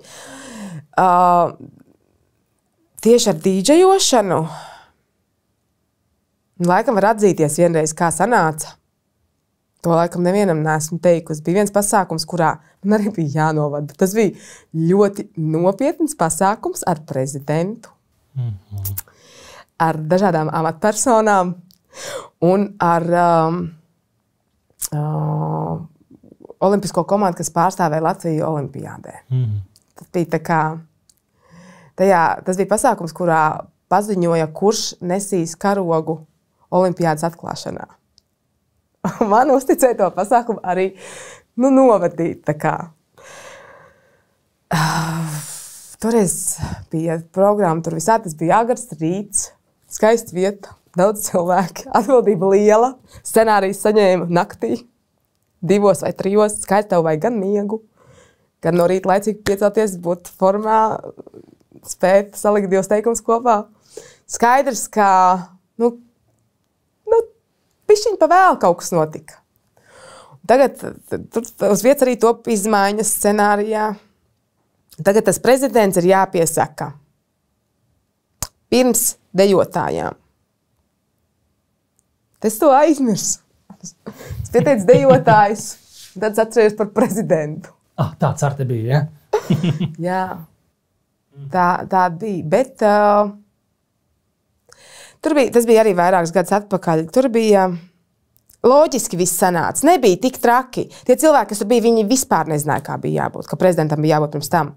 Jo bija sanāca tā, ka prezidents atklāja šo visu, un tad nāk dejotājs. Es pasaucu dejotājs, un tad izdejoju dejotājs, nostājās, un tad nāca prezidents. Nu, nav jau slikti īstenībā, vai ne? Ja tu neesi bijis tajā pasākumā, ja tu klausies, jā. Kas saka, kārtīgs uznāciens. Jā, atklāšana ir tāds wow, un tad ir svarīgā runa. Tāds. Piedodiet man, ka es tā toreiz izdarīju. Izlikos, ka viss ir ok, skaidrs, pēc tam, tā ir tas viens moments, pēc tam pasākums turpina intensitāti, ja notiek tas, ja to sākuma daļu tur vispār aizmirst. Un aģentūrai es arī tur bija kaut kāds attaisnojums, kāpēc es tā izdarīju. Viņi pat neko apšķiet, es jau pateicu. Es redzēju dejotājs. Es uzreiz dejotājs viss. Jo redziet, te ir tas, kad DJs un vadītājs, tā nav labākā doma. Nē. Mēs varam būt MC, kurš uzkurina publiku ballītē, kurš saka, hei, paceļam visi rokas, jā, tur angliski visi šie izsaucieni, viņi nenormāli organiski latviešu valodā, viņi tik neveikli bieži vien, jā. Kā jūs jūtaties? Jā? Vai angliski, what's up, guys, vai kaut kas tā, tas skan daudz labāk, organiskāk. Dodiet man decibelus. Jā, visu un Latvijas tas skan tā nevēl, kaut ko mēs tur meklējam, kaut kādas tādas veiksmīgākās frāzes. Starp citu, Robijs Viljams, nemaldos, tiešām tas bija Robijs Viljams, kurš bija pamēģinājis savā mūžā būt par dīdžeju, un viņš saprot to, ka bāc, ar to publiku būs jārunā. Un viņš nezina, ko viņai teikt. Ko viņš bija darījis? Viņš bija googlējis frāzes, ko tā kā ātri bija iegooglējis, kādas frāzes izmanto DJ. Un vienkārši viņam tur kaut ko, vienkārši fail pasākums, jā? Tas nenāk organiski un tas nenostrādā, bet skaidrs, viņš ir Robijs Viljams, viņš ir superstārs, tas uzreiz citādāk izvēršās, jā? Vai, kā arī pasaulē, tas ir skaidrs, ka DJiem ir showtime lielākoties, kas ir pasaules mēroga DJ. Viņi tur izmanto tiešām šo mikrofonu, šo sarunu, šo MC funkciju, bet strādājot rādījos ļoti daudz, esmu gatavojis tādus materiālus par šo tēmu, un ir arī tā, ja DJam maksā par to, ka viņš runā, tad viņš runā. Ja viņam par to nemaksā, viņš to mikrofonu neizmanto. Un ir arī DJ, kas tikai sasveicinās un atvedās viss arī, ja? Kas bieži vien arī varbūt privātos korporatīvos pasākumos nav sliktākais variants, jo tev nav tur, kur vairs ar to dziesmu tur iespraukties. Tur viss tā organiski forši iet, tad tu pasaki, paldies, šī bija pēdējā dziesma un tā. Jā. Kur bija arī, kā saka, ir interneta dzīvēs jau arī redzētie video, kur lūdza pieceļamies himnai pa godu un sajauc dziesmas. Ui, šis izklausās ļoti bēdīgi. Jā, tur varētu būt tāds sāpīgāks moments, ko pamana. Jā, sporta pasākumos, jā, himna ir ārkārtīgi jūtīgs moments, ļoti, un es pati zinu, ko nozīmē atbildība, ka tev jāpalaiž ir 12,000 cilvēku arēnā pilnā himna, jā, īstā himna, ja vēl, tur divas ir dažādi tie formāti pasākumiem, un Dinamo laikos, agrāk arī strādāju ar Dinamo komandu, jā, ir bijis gadījums, kad viens DJs himnas laikā viņam noiet tehnikai viss greizi un viņam nav ko palaist. Viņam tā himna ir tikai vienā datorā un himna nav nevienam citam arēnā. Tad ir ļoti bēdīgi, jā, ļoti bēdīgi, tad ir ļoti bēdīgi. Tad ņem mikrofonu un dziedi, jā. Un tas mikrofons tev nav, jo tev nav paredzēts mikrofons, jā. Tad arī to vairs nevar. Bet jā, es ar to himnu, man viņi visur, man viņi telefonā, viņi planšetē, viņi divos datoros un tā. Tas ir ļoti tāds, to nedrīkst. Ir lietas, jā, ko tu nedrīkst sajaukt. Un himna noteikti ir tāda, jā. Jā, tāds gan... Failerīts, kā saka, nebūtu vēlams. Bet tāda vai kaut kāda vēl tur tāda failer. Man ir tāda ļoti augsta atbildības sajūta par to darbu, ko es daru. Reāli tas ir mans darbs, tas ir mans pilns slodzes darbs. Pārējais viss ir halturs, pārējais viss ir tādi projekti, kur es iepeldu un izpeldu. Un tā dīdžejošana, lai ko es tā kā dzīvē būtu darījusi, esmu strādājusi profesionālā teātrī par aktrisi, esmu rakstījusi žurnālā, FHM bija tajā laikā žurnāls, jā, man tur bija... divas rubrikas, laikam, ja. Tie visi bija tādi projekti, ja. Es esmu strādājusi radio, man ir bijusi pieredze radio SHH rīta programmā, rīta šovā, ja. Tas viss ir bijis tāds papildus tam naktsdarbam, jo, lai ko es darītu, man viss beidzās kaut kā, tie projekti beidzās, viss, ja, un man atmet tajā naktas dzīvē atpakaļ. Un jau cik reizes, un man bija viens tāds posms, man likās, kā man gribētos, lai tev būtu tāds priekšnieks, pie kā tu aizēji, un tad tu pajautā padomu, atrisini kaut kādas situācijas, ja, ka tu neesi tāds tā kā viss ir uz tevi. Man ļoti patīk, ka man bija, SHH tur programma direktors, pie kā tu ej, tur parunāt, un tev ir vēl priekšnieks, ja. Man ļoti patīk tā sajūta. Un arī, kad tas beidzās, tad atkal tu tajā DJ darbā, tu esi viens, kurš pieņem lēmumus, tu esi viens, kurš atbild par to darbu, arī tad, ja mana komanda apskaņo pasākumu, ja mēs nodrošinām tehnisko pusi, ja, gaismas skatu arī varbūt un apskaņošanu, tad es atbildu par visu. Man vajag, lai tā mana komanda izdara, un tie cilvēki, kam es uzticos un zinu, ka viņi izdarīs, jo tāpēc, ka man būs atbildība no manis pret to klientu. Mēs nedrīkstam neko salaist vējā. Jā, nozarei laikam jau arī turās tie cilvēki, kuriem, man liekas, ir tā augsta atbildības sajūta, un Bez, man liekas, pasākuma industrijā bez tā vispār. Nevar, jā. Zini, kā laikam, ka nē. Man liekas, brīžiem vienkārši, kad aizēju uz pasākumu un tur tas tehniskais raiders nav izpildīts, un kad es prasu monitoru, man saka, priekš kam tev? Kā? Vienkārši manā tehniskā raiderī man vajag to monitoru tumbu, kas ir uz grīdas, lai es dzirdu to, ko es spēlēju. Es strādāju parasti šajā austiņā. Ausī ir austiņa, šī auss ir tam monitoram un kopējai telpai. Man nederējos noliekt monitoru šeit, jo šeit jau man ir austiņa. Viņiem liekas ok, bet man būs tas, ko es teicu, man būs jāstrādā 10 stundas. Man vajag to komforta zonu šeit. Ja? Es neprasu nekādus tur garnēlus, kaviārs, ko tur backstage'ā. Es prasu tehniski nodrošināt to normāli. Man nav vispār nekādas prasības. Tāds vienkārši, ka mana tehniskā komanda, viņi saka, tev vispār nav nekādas prasības, jo tā ir komanda, kas strādā arī ar citiem cilvēkiem, ja? Bet tā ir, ko es gadiem sadarbojos, un viņi vienmēr, ja man vajag, viņi nodrošinās to, ko man vajag. Un saka, tev vispār nav nekāds tehniskais raiders, tev ir normāls, elementārs lietas, kas tikai normāli ir. Bet, ja es aizies pasākumu un tur nav, tad tajā raidītā man liekas, Bet raideri taču nosūta laicīgi. Es nosūtu, bet kāpēc man bija jāsūt? Kāpēc man bija jāvēl tas laiks jāsūt jums? Jo es citais pielāgoju, piemēram, tur pasākumam. Ir pasākumi, kur man nevajag to mikrofonu. Tātad man ir raiders bez mikrofona. Jo tas varbūt ir kaut kāds ļoti zolīts pasākums, kur nav paredzēts, ka DJs kaut ko saka. Jā, nav. Un tā ir īsāks pasākums, tad tur varbūt bišķiņ citādāks tas raiders mazliet, ja? Garākā pasākumā, jā, tad man tur ir ūdens negāzēts prasīts, ja? Jo man ir bijis pasākums, kurā man nav pieeja ūdenim. Man ir bijis tāda, ka tikai alkohols ir. Jā, forši liekas, vai ne? Bet vajag to ūdeni negāzēto. Tā ir visādas pieredzes bijušas, ja? Bet jā, man liekas, es neveltu pasākumam 24 stundas, tikai pasākumam pirms, ja, un tagad gaidu, kas notiks.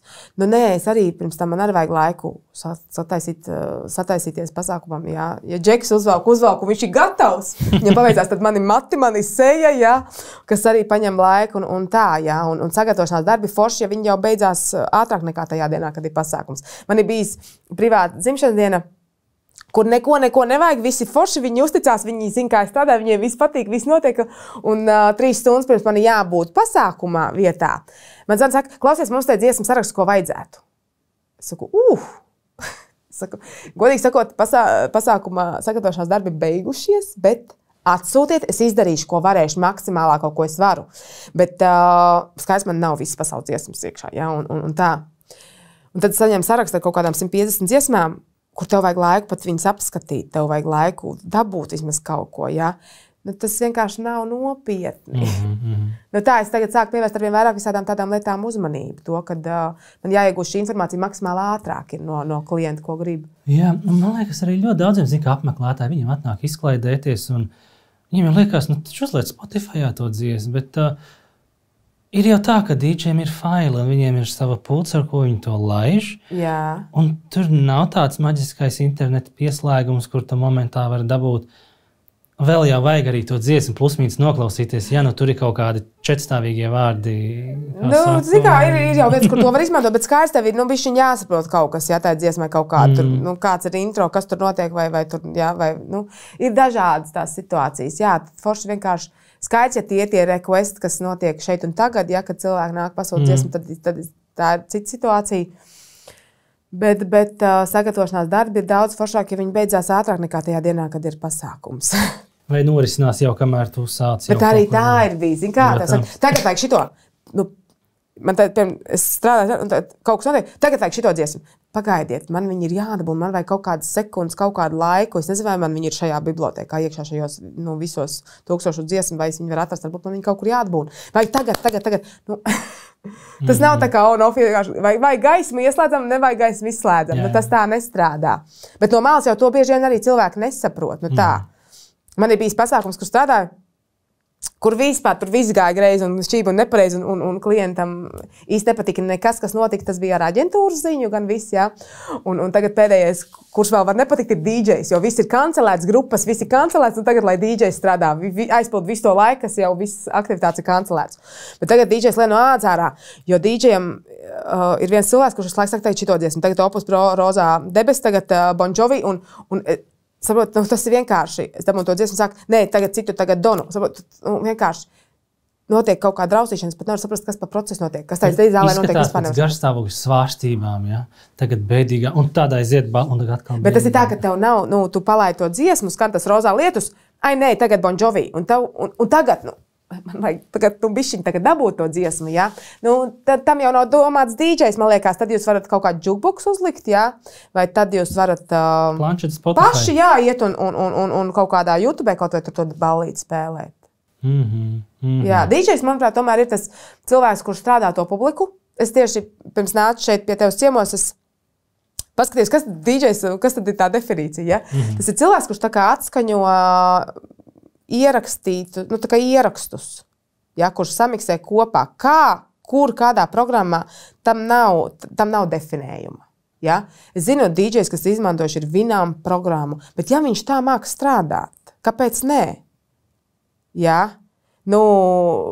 Pasaulē ļoti bieži vien DJi, kas ir, ko mēs zinām, Davids Getiesto, viss, kas ir topos augšgalā, viņi jau atskaņo bieži vien pirms tam ierakstītu setu. Un viņi pie tās pulces stāv bieži vien. Viņi pat nemāk tehniku bieži vien saslēgt. Es gribētu teikt, ka esmu ļoti tehniska. Ja? Tā salīdzinoši esmu diezgan tehnisks cilvēks, ja, un es saprotu tādas lietas, kā saslēgties, ko man vajag, orientējos tāpā laikā pie tehnikas, pie aparatūras, ja. Bet ir DJ, kuri to pasaules slavenie par to neprot, ja, un es esmu bijusi, kad spēlēju Tiesto, kur viņš kaut ko piespiež to, viss apstājās, un viņš nemāk vairs tikt atpakaļ. Un tagad nāk tehniskais džeks, un tagad salabo viņam visu, ja. Es esmu bijusi, kur DJs Diplo, kur samiksē tik ļoti tā kā neritnā viss, ja? Bet viņš to darīja uz vietas, tā var būt, Dzīvais. Jā, tāda situācija, tādas dziesmas viņam tur bija, kā? Zini, kā dažādi. Jo tāds Geta un Tiesto, viņi jau vairāk ir producenti, viņi tā kā komponists producents, viņi ir tām DJ pultīm, tā jau it kā viņiem pat nav ikdiena, viņiem reāli dators. Nē, viņi spēlē ļoti daudz, sevišķi tagad, man liekas, pēdējos gadus pēc pandēmijas, viņi vispār tādu, ņemot vērā to viņu to, tā kā, kas ir Geta un Tiesto, ņemot vērā to vecumu, ja viņi totāli lec iekšā jaunā publikā, viņi vienkārši, viņi topā artisti. Jā, Covidā jau arī tagad tas Getam bija pat vairākām pasaules malām tie live DJs arī, kur... Jā, bet viņš Tiesto, man liekas, visu laiku vienkārši ir kaut kādās tūrēs. Jā, viņi ļoti, un jā, es tik precīzi varbūt nezinu, vai viņi tiešām gatavo šos tā kā pre-recorded, jā, tos setus, jā, bet ir DJ, kas to izmanto, jā.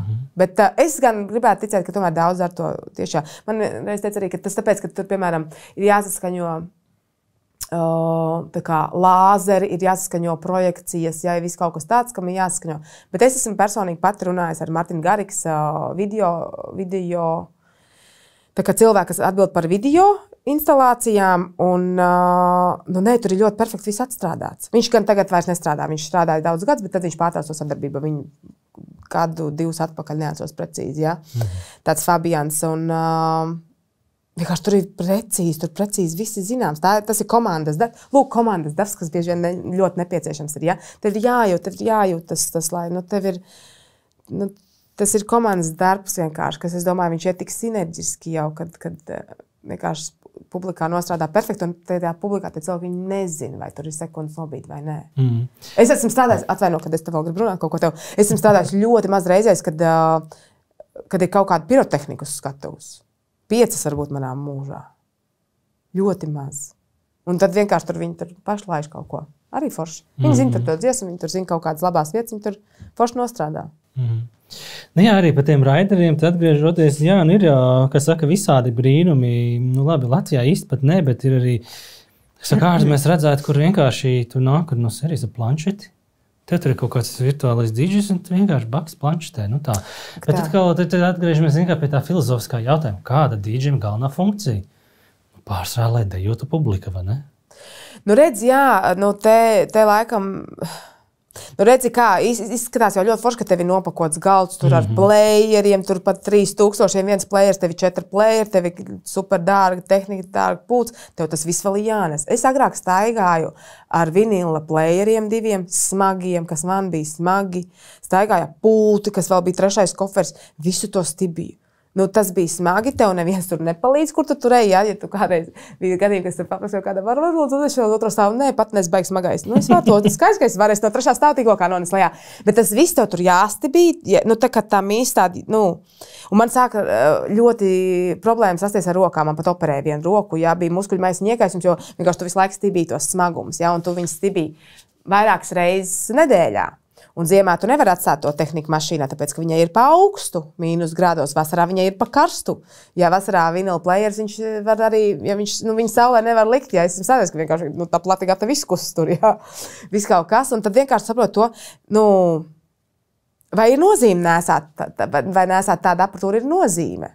Un es, kad man sāk rasties tās problēmas, nu, tādas jau, es viņas ignorēju daudz reiz, bet vienkārši, ka tu nevari apģērbties, tad es sāku saprast to, varbūt tas, ka man varbūt arī mazāk pults. Un man bija arī vienbrīd 4 kanāla pults, ja to es arī tā kā palkumā viss stāv mājās, ja. Un tad es vienkārši pārgāju tādu mazāku un var strādāt.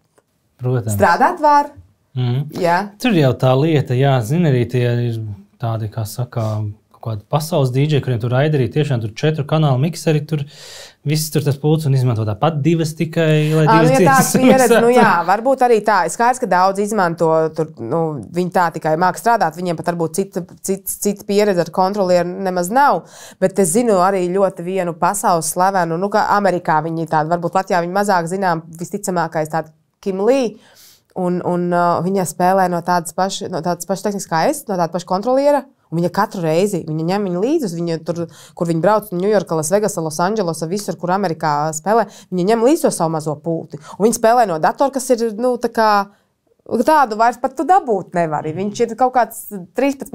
gads, ja, ar neapdeitotu programmu, ja, bet viņa var izdarīt to darbu. Un kāda nozīme, tāpat tās visiem patīk, ko viņa dara. Jā.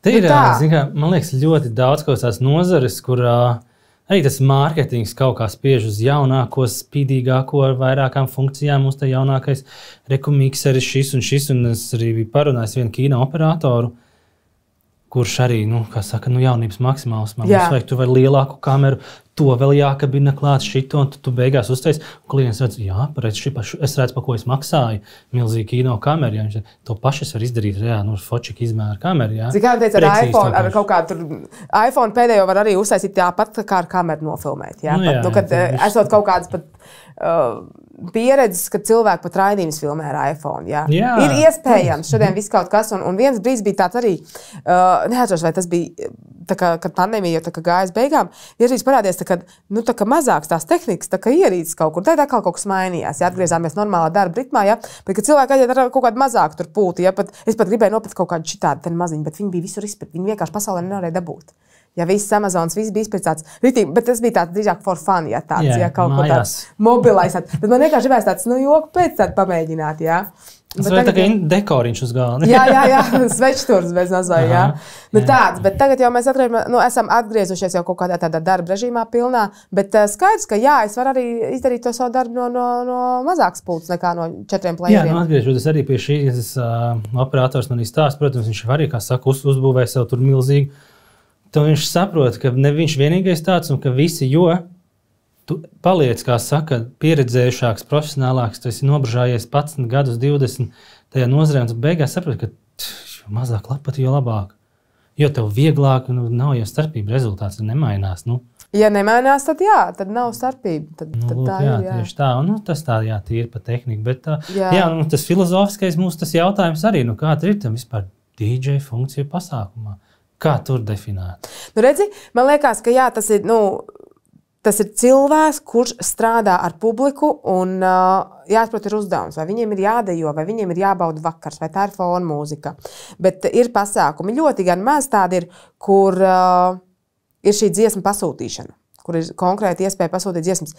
Tad varbūt tās jums vajag vienkārši, nu tiešām to jukebox. Varbūt vēl tāds jukebox nav izdomāts. Zini, tas fotospoguls, kur nav fotogrāfs, kas tev fočē, bet tu piespied podziņu, tad iznāk bilde. Jā. Varbūt kādam ir jāizdomā kaut kas tādā virzienā, ja, kad ir kaut kāds aparāts. Tā kā šlāgeri kanālā iet, tad rīziņām balso, kura nākamā. Nu, bez mazā ir kaut kāds aparāts, kur tu uzspied podziņu un tā, nu tā. Jā, nu, es nezinu, vai jums vajag DJ, ja jūs gribat tikai savus dziesmas. Nu jā. Varbūt tad vienkārši, nu, Jo man liekas, ka tas DJs arī viņš jūtās tā kā īstajā tāpā laikā un vietā. Nu kā tu atnāc, tu taču gribi strādāt ar publiku un pēkšņi tev ir, jo es esmu strādājis tiešām, kur ir bijis šis pasākums ar, es daru to, jā, jo tāpēc, ka sākuma daļā jau tomēr man ir iespēja pašai izpausties un tā kā spēlēt, jo bieži vien no kādiem pasākumiem uzrodās jauni klienti, viņi redz, viņiem ļoti viss patīk un viņi grib tev savā pasākumā, viņi grib tev ieteikt, citur tā jau rodās viss tas klientu loks pieaug. Nu, lūk, un, piemēram, ja es strādāju pasākumā, kur jums ir iespēja pasūtīt dziesmu, ļoti bieži var būt tā, ka tā dziesma, kas patiks vienam cilvēkam, nepatiks 99. Un tad, kad skanēs tā dziesma, deju plats būs tukšs un būs tikai tas viens cilvēks, vai būs 2 vai 3. Un tad būs tā, ka, nu, nāk, iet, jo tad skan tā vienam dziesmu, otram, jā, un viņi uz nākamo dziesmu nepatīk, jo viņiem netīk. Un tad nāk un saka, nelieciet tā kolēģi dziesmas, man viņas nepatīk. Bet es jau to nevaru darīt, jo tad jums ir arī iespēja pasūtīt. Nu kā? Tas būs tikai godīgi, ja es atskaņošu arī tā kolēģi dziesmas, kas jums nepatīk, jā. Un tad ir šitie momenti, jā, un tad man ir tā kā jābūt vienkārši saulstariņam, kur saka, nu man nav tāds iespējas nelikt to, ko pasūtīšu uz kolēģi, bet jums ir iespēja pasūtīt, ko jūs vēlaties, jā. Nu tā, un tad sanāk ļoti lēkāt stili. Nu, vienkārši viss temps, stili, ritms, valodas, viss, ja tu tādu ļoti. Un tad to var saukt par kotleti, jā. Tad tā ir kotlete, jā. Pretējā gadījumā vispār ir pasākumi. Bet tad tā ir baigā kotleta, kurā vienkārši notiek viss, kas var notikt, bet tur nekas nenotiek, ko DJs tā kā varētu izdarīt loģiski. Nu tā, tur ir nesavienojams dziesmas. Sāka Rammstein, tad apvedceļš, jā? Jā, un vēl kaut kāda Ave Marija, jā, un iekrit debesis tevī, un tad vēl kaut kāds Bon Jovi It's My Life, un Gangnam Style, nu. Viss, jā, un ļoti, jā, un tad rodās. Tad ir grūti. Ir iespējams, viss ir iespējams. Vienkārši, vai tas ir tas, ko es gribu tajā pasākumā uztaisīt tik nenormāli lielu to atšķiru. Tā kā es jau arī biju tas viens brīdis, kad es jau mēģināju, tur tās dziesmas jau ienāk vairākas, es jau mēģinu saprast, kurš kaut kā iet kopā, lai varbūt tās tie cilvēki, kas ir uzkāpuši uz šīs deju platformas, jau uz tās deju zāles, un sāk dejot varbūt ar nākamo dziesmu paliktu tomēr, lai arī tā nav viņu dziesma. Jā. Nu tā, kaut kā. Bet DJam ir jāstrādā ar publiku. Es tā domāju, ka DJam ir jāskatās un jāvēro. Tu nedrīkst arī, piemēram, aiziet uz pasākumu, kur tev jātaisa, tā kā jānodrošina fonu mūziku, un pēkšņi tagad, maukas ballīti. Jo ir piekdiena. Nu nē, tavs uzdevums paliek fonu mūzika, jā. Un tad tev ir kaut kā jājūt, es nezinu. Es kaut kā cenšos ļoti saprast, kas notiek publikā. Nu tā. Es arī droši vien mēdzu kļūdīties. Skaidrs, tas ir tikai normāli, jo ir daudz cilvēku, ja, piemēram, 1000 cilvēku pasākumā nedejo 40% vai dejo 40%, tu to nejūti.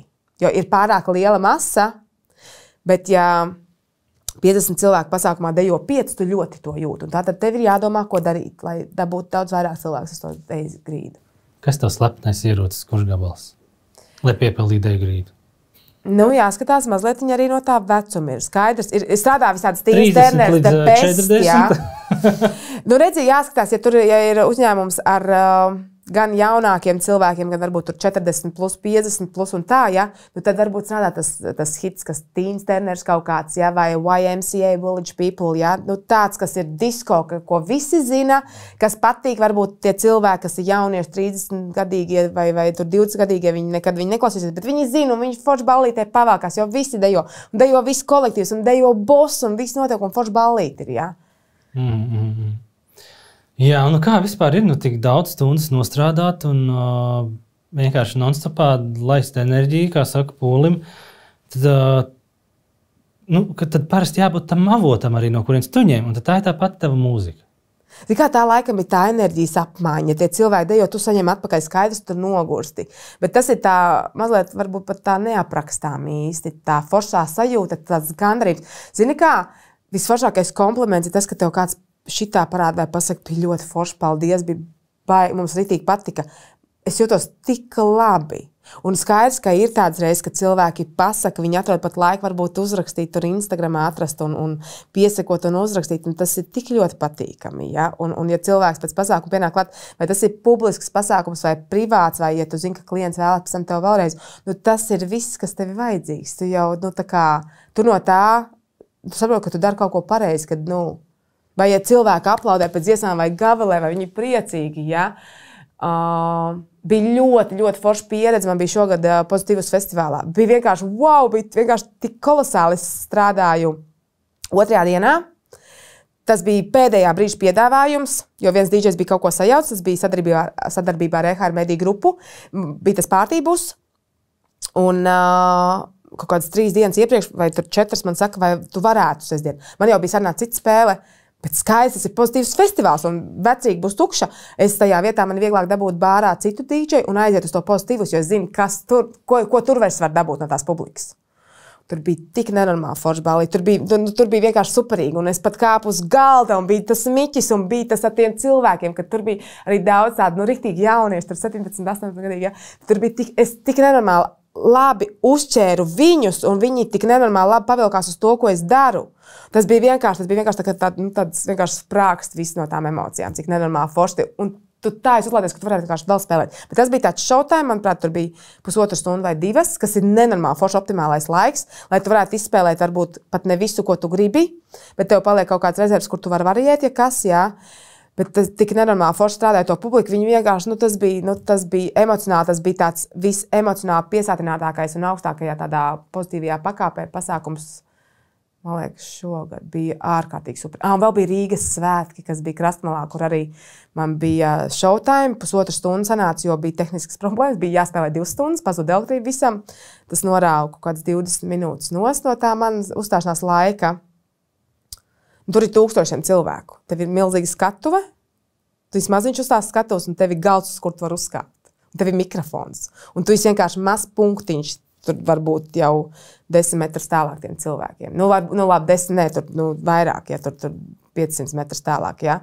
Bet tev ir masas. Un arī tajā brīdī, kad pazūd tā elektrība, tiem cilvēkiem nav, kur viņi jau nevar aiziet. Tad viņiem nav iespējas. Viņi tur iestrostot kaut kā, un viņi grib vēl, un viņi tur kliedz. Un tas arī bija ārkārtīgi foršs pasākums.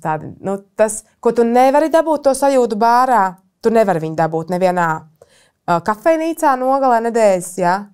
Tās ir tās ļoti retās reizes mums Latvijā DJiem, ja tu dabūni šādu veidu pasākumu, kas vienkārši ir tāds ļoti, ļoti emocionāli augstā līmenī.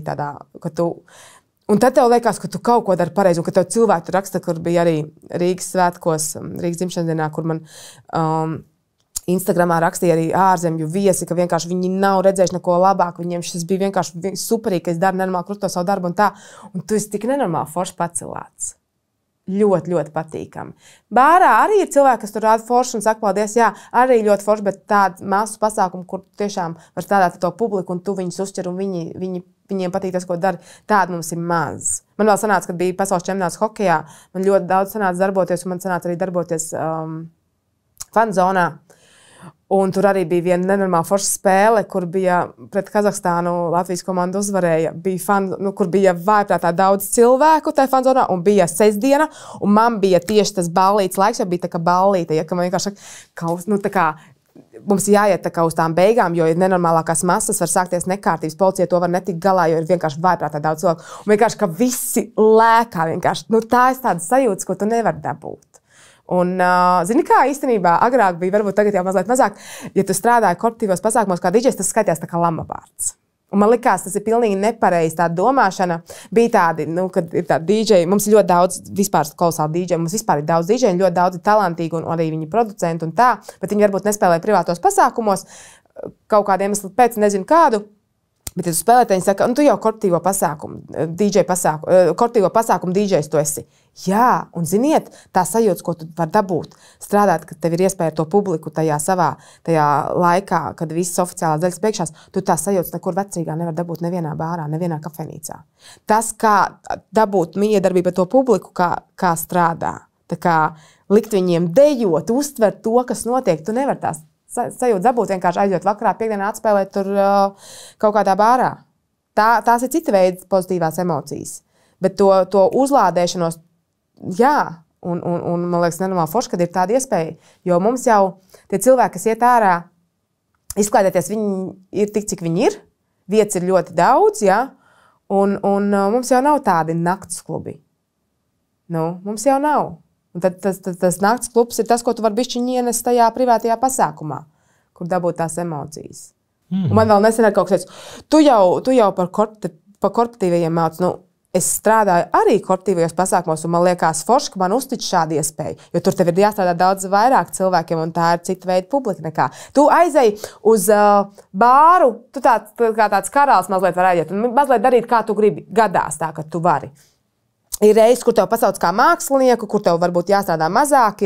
Man bija šogad arī pirmā pieredze Lietuvā, kur man paaicināja kā no Latvijas DJ. Vienkārši, ja viņi redzēja, kā es Rīgā strādāju, viņi gribēja, lai es aizbraucu pie viņiem ciemos. Un es gribētu vairāk šādas reizes, jo tas bija nakts klubs. Un tās ir tādas emocijas, kuras tu bieži vien var dabūt tikai tajā korporatīvajā pasākumā. Kur tev cilvēki, viņi tev plaudē, viņi saka, tu esi vislabākais, viņi savā sajūsmā, viņiem patīk. Jā. Bieži vien, ka tas ir tiešām tikai tas korporatīvais. Nu jā, ir, kā saka, kolektīvi, kur ir 500 cilvēki, jā, un tad viņi arī tur dejo. Kurā bārā 500 cilvēki ielē? Nav mums. Mums vispār tā izklaides kultūra Latvijā, viņa jau ir, viņa slīkst kaut kur. Visu laiku vecrīgā ir krīze pēc krīzes, jā, tagad būs janvārī būs krīze, jo cilvēki decembrī būs iztērējuši naudu, būs jaunais gads nosinēts un būs kaut kāda krīze, jā. Pavasarī būs krīze, jo būs atkal kaut kāda krīze, ka cilvēki grib kaut kur braukt ceļojumos un nebūs naudas. Mums ir visu laiku krīze pēc krīzes, ja tajā vecrīgā. Un ir vietas, kas atsakās no dīdžiem, vietas, kas aiztais cieftā savus izklaides vietas vispār. Un tādu līmeni, lai mēs dabūtu, kas ir varbūt kaut kur Lietuvā vai ar Poliju pat laikam mēs nemaz nevaram salīdzināt sevi, ja? Jo tur jau tā izklaide viņa citā līmenī, pilnīgi. Nemaz nenāja par kaut kādu Vāciju. Šī deju mūzika ir krietni lielākā, man liekas. Pieprasītāka, jā, viņa ir pieprasītāka, un tur ir tiešām tās nakts izklaides vietas, kur ir nakts klubs, kur tu ieiet, un tur ir klubs, tur tu nevar dabūt burgeri pa nakti. Vai tev no rīta nav iespēja tur iet un brokas cēst, jā? Ir arī visādas taču vietas, ja? Bet mums nav šī nakts klubu kultūra, mums cilvēki kaut kur viņa pazuda. Viņa pazuda, jā, viņa ir mēģinājusi parādīties, bet viņai nav īsti bijis tāda, spēja ilgi dzīvot. Latvieši negrib maksāt par ieju, jo, bastīsimies godīgi, ja es piekdienā spēlēju katru nogali, es spēlēju bieži vien 3 reizes nedēļā, es spēlēju citreiz 4-5 reizes nedēļā, pirms pandēmijas, man ir plānotāji saglabājušies, esmu pat spēlējis vienreiz 12 naktis pēc kārtas. Jo bija ļoti daudz vietas pirms pandēmijas, kur varēja spēlēt pirmdienā, svētdienā, otrdienā, un bija turisms, un bija ballītes. Jā, bijis ir pat tādas reizes, jā, un es strādāju ļoti daudz.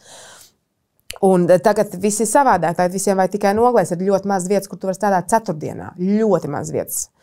Un, kā saproti, tad, ja tev nav publika, tas ir arī savādāk. Jā, tad nav nozīme tam dīdžam. Mums ir pamiers, mums nav tas nakts klubs vairāk. Un cilvēki, ja tu strādā piekdienā kaut kur pavēlt, kāpēc viņš sestdienā iet tur, kur jāmaksā viņam ir ieeja? Mums nav tendence maksāt par ieeju. Mēs kaut kā no tā esam mēs neesam gatavi to darīt, maksāt par ieeju. Par ieeju nakts vietā. Jā, bet pasaulē ir vietas, kur jāmaksā 100 eiro.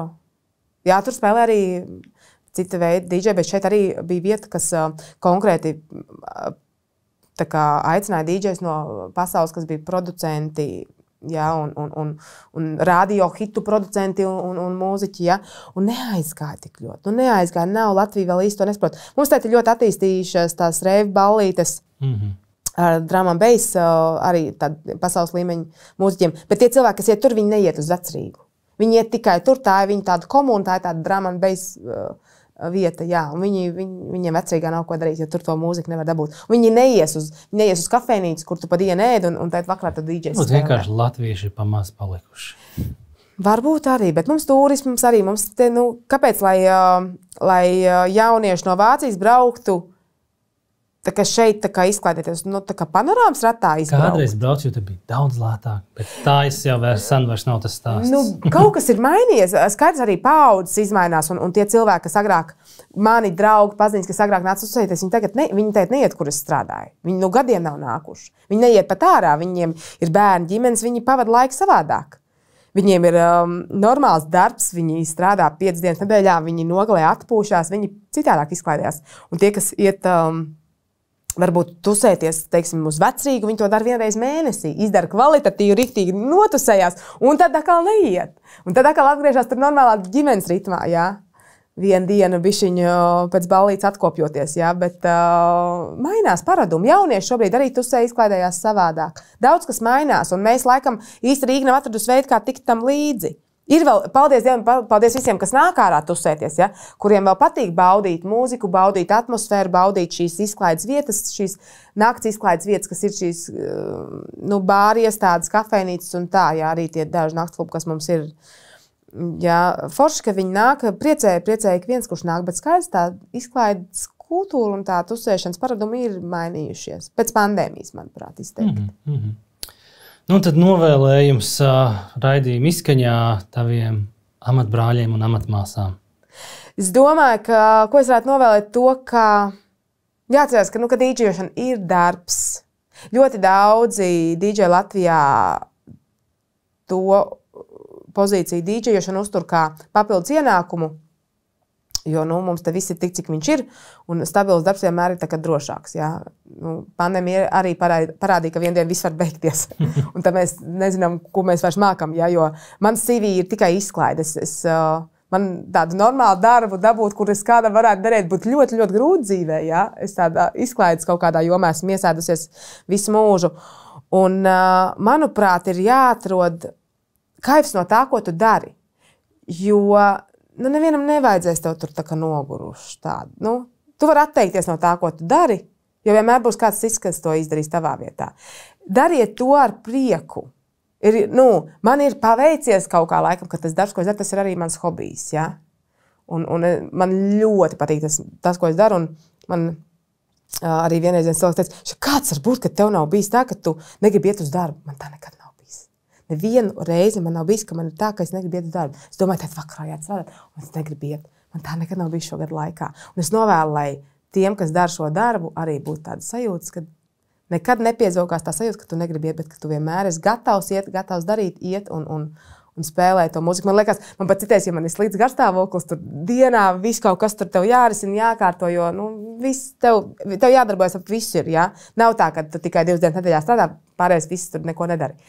Un tad ir kaut kas, tev ir, tu jau ar kaut ko jau tur bišķiņu apmāc un jau tev citas emocijas ir, un tu zini, vakarā jādas darbu, un aiziet, un tā pirmā dziesma vai otrā, un es jūtos tik labi, tā kā tik laba tā sajūta ir, tik ļoti. Es gribu, lai varbūt arī citiem ir tāda iespēja sajust tādu foršo sajūtu, to, ko rada tas dīdžejošanas darbs, novēl to. Atrast to veidu, kā sajust to labo. Es esmu dzirdējis, ka, tev līdz 5 vai kas super, tev būs iespēja vienkārši strādāt. Tā kā forši. Atrodiet to labo un foršo visā tajā procesā. Paldies tev par sarunu. Paldies tev, ka uzaicināji. Jā, atā.